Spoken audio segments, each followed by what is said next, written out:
Yo soy profe de historia en cuarto año. Bien. Está comenzando un tema nuevo de Revolución Francesa. Bien. Entonces, bueno, como introducción planteé la pregunta, ¿qué es una revolución?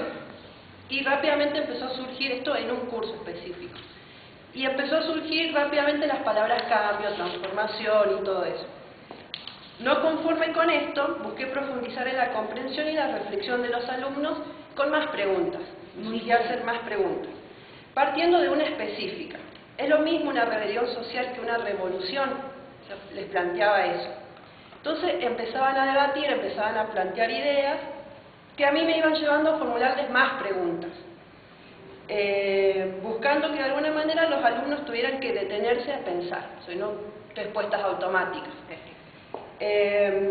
Así llegué a una que me dio lugar a introducir el próximo concepto a enseñar. La pregunta específica era: ¿qué necesita una rebelión social para devenir o convertirse en una revolución?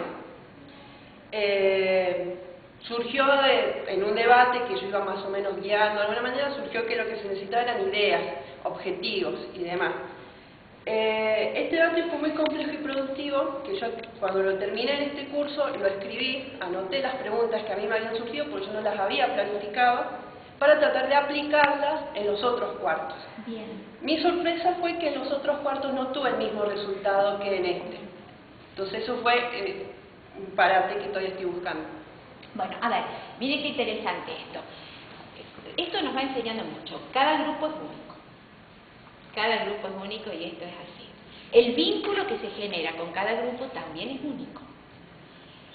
Con un grupo resultó realmente positivo y muy exitosa la técnica, la estrategia que usaste vos. Fíjate vos que los estimulaste para la comprensión, para incluso la comparación, el debate, muy bien, procesos cognitivos interesantes para trabajar en los adolescentes que tienden a esto, los adolescentes que son realmente críticos. Bien, muy bien. ¿Qué pasó con los otros grupos? Acá hay que analizar, lo positivo todo muy bueno, pero vos cuando quisiste llevar esa estrategia a otro grupo no te resultó. Algo ahí sería muy bueno que vos miraras a ver las características de ese otro grupo. Quizás fue un día en particular que sucedió eso. ¿Me entendés? Que no te respondió ese grupo. La temática no nos enganchó. Vos, hay que pensar también en vos. ¿Cómo es tu vínculo con los otros grupos? ¿Qué pasó? Ahí hay que hacer... A lo mejor como ya tuvo un resultado en el otro, esperaba lo mismo. Tenía la misma vara para los otros grupos y no resultó. A lo mejor tenía que haber bajado un poco. La complejidad de las preguntas no pudo ser receptor de la misma manera. Bueno, muy bien. La complejidad de la pregunta. Entonces ahí, si miras muy bien, ese foco es bien pedagógico. ¿Qué tipo de preguntas haces? Pero ahí, ¿qué tenés que tener en cuenta para armar una pregunta? Perfecto. Bien. Ahora hay que analizar qué pasó con esos otros grupos en donde no funcionó esa estrategia de hacer preguntas. Quizás las preguntas que vos hiciste tendrían que haber sido hechas después, primero algunas otras, como para engancharlos a los chicos, y después sí, estas con cierto grado de complejidad. Quizás el grupo todavía no estaba listo para debatir, y vos esperabas que el grupo sucediera lo mismo que en el anterior, y no fue así. Me explico, hay que tratar de ver, bueno, a ver, pedagógicamente, ¿qué es lo que...? Porque si no sentís vos frustraciones, que me equivoqué. Y quizás vos no tenés nada que ver. Eran los grupos que estaban en otras cosas. Bueno, ahora vamos a ver cómo vamos a ir haciendo ese análisis de la práctica. Yo acá les he preparado una ayuda teórica, ¿no? Pero después les voy a traer material que Adriana me dijo, traer el texto. Si no les paso el cable.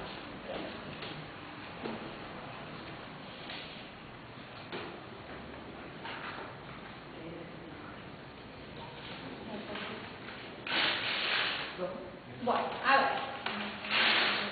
Toda tremenda lectura de la gente. A ver, vamos a trabajar las prácticas reflexivas. Pero yo quiero que ustedes traten de relacionar esto con la narrativa. formativa, porque cuando uno reflexiona sobre su práctica, la manera, yo diría como, la manera ideal y la más exquisita de reflexionarla es a través de la escritura. Por eso lo vamos a ir relacionando también con el relato escrito de esto que me aconteció en un momento o en varios momentos de esa clase. Vamos a ir tomando toda la clase y la vamos a ir pensando. Eso en pistas, pistas para pensar juntos. En primer lugar, pensar que la clase tiene momentos. Tiene momentos, hay escenas, hay segmentos. Bill Living habla de los segmentos dentro de una clase. Y estos segmentos, cuando uno los analiza, o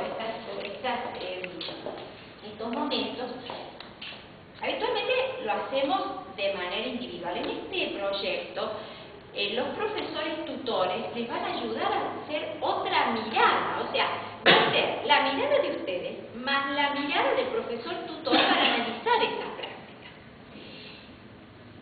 Cuando uno empieza a pensar en el análisis de esa práctica, piensa en qué momento comienza ese análisis.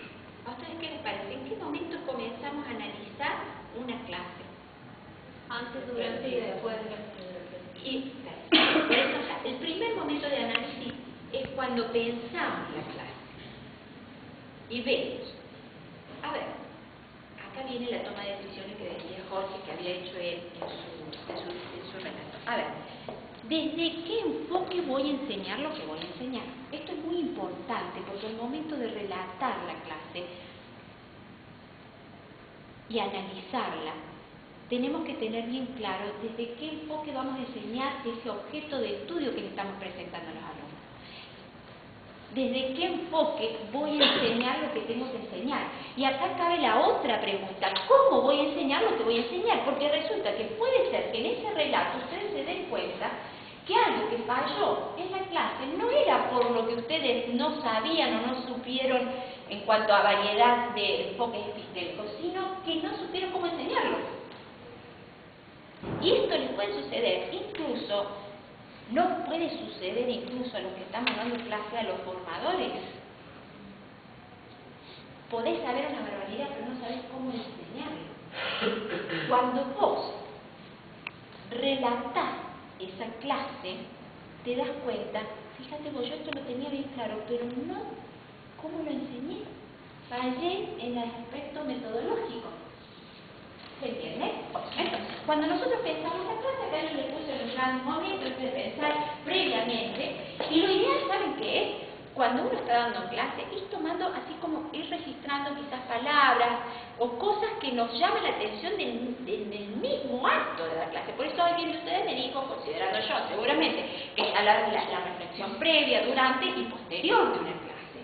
Es que es así, esto está sacado de cuando se plantean los tres momentos de reflexión de la clase, es la previa, es la durante. Yo en este mismo momento recuerdo un congreso que fui a Buenos Aires y un debate, porque un grupo de epistemólogos decía no se puede ir haciendo la reflexión durante la clase, y otro grupo decía sí se puede.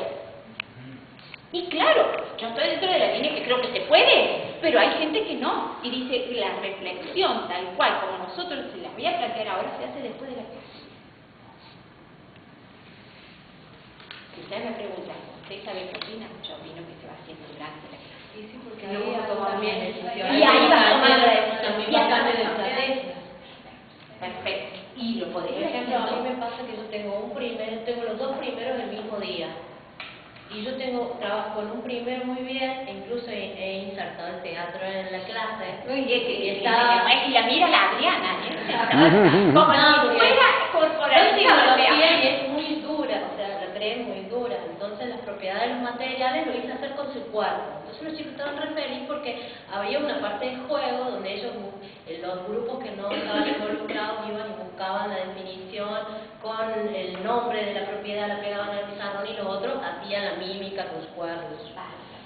Salvo ese primero, la misma intención iba para el segundo, pero el segundo estaba tan disperso, dije, bueno, no, chao, cambio de estrategia. Fue dar